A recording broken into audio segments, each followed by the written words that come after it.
Well, thank you all for coming here on a Thursday night. I really appreciate you coming out, and I really appreciate the Shays for helping to host this fine event, to have some people come in here and hear me talk once again. I have various versions of the speech, but Carol said, keep this one short. No one wants to hear you talk too long, so I will. I retired from the Marine Corps after 20 years of active duty service as a lieutenant colonel. The last 7 years, I was a military judge, and before that, I was a prosecutor. But I didn't start off in the legal community. When I graduated from USC, all I wanted to be was an infantry officer. But God had different plans for me. See, I was chosen to become a communications officer, and I had to serve with 3rd Tank Battalion.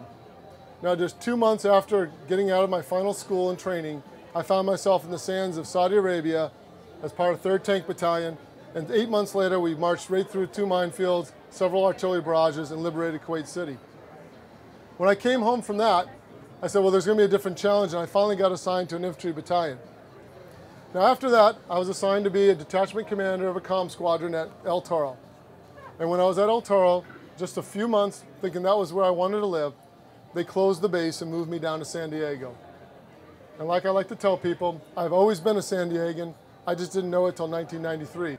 Well, after I was in San Diego for a while, I met my beautiful bride, Karl, while we were getting a master's degree at the University of Phoenix.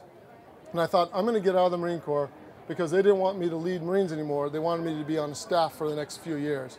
And I thought, that would be a very boring life for me. But then fate intervened, and I got a newspaper article in the Marine Times that said, become a judge advocate. So naively, I thought, oh, that'd be easy to do.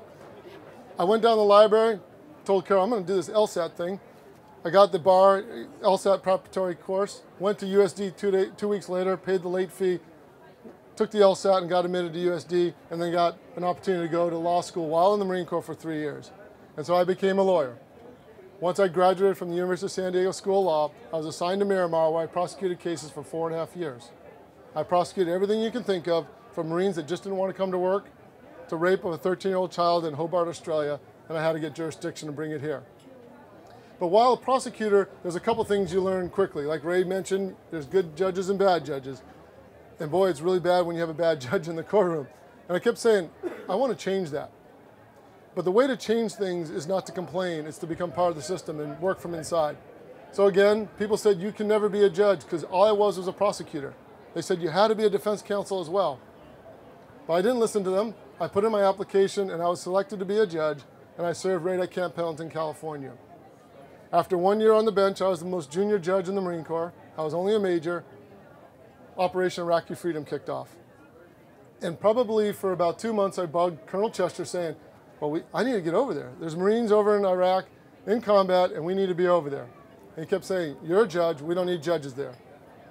Well, there's a little prison in Iraq, Abu Ghraib, that the Army had a big incident at, some of you may be familiar with, and they decided, you know, we ought to have some lawyers and judges over there in that country.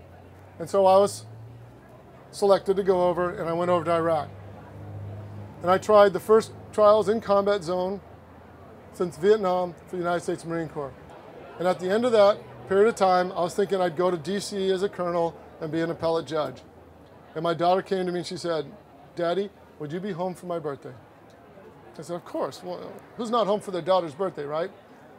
And then Carol gave me that look and she said, oh, really? See, my daughter was turning 8. I'd been home for 4 of her birthdays. My son was 6, and I'd been home for less. See, May 16th is not a holiday. I didn't normally have the day off, so I wasn't flying home. So I said, I'm going to retire. My family's with me for a blink of the eye, especially my children. It's time for me to retire. And thank goodness I did, because my daughter turns 13 in a few short weeks, and I've been told I have to stay upstairs in the bedroom so as not to embarrass her with my presence in front of her friends. So at least I got 3 or 4 years. Now, we started off this campaign thinking we don't know what we're doing. And some would argue we still don't, because we're not following conventional wisdom. I have the best campaign manager you could ever imagine, Karl, by my side everywhere we go. I've had support from family and friends, picking up my kids from even tonight, various things. I've had a community of people helping me. And I have the blessings of people like the Shays, Paul Lennon, and all of you have come to my support willing to put out signs. And I truly, truly am humbled and appreciative of that. And that's why I'm going to continue this race, and I'm going to win this race on June 3rd when I get enough votes from everyone. I like people to know a few things. That I am a Marine, that I am a family man, that I'm a man of deep faith. And with your help, your support, your votes, I will be a judge again. Thank you.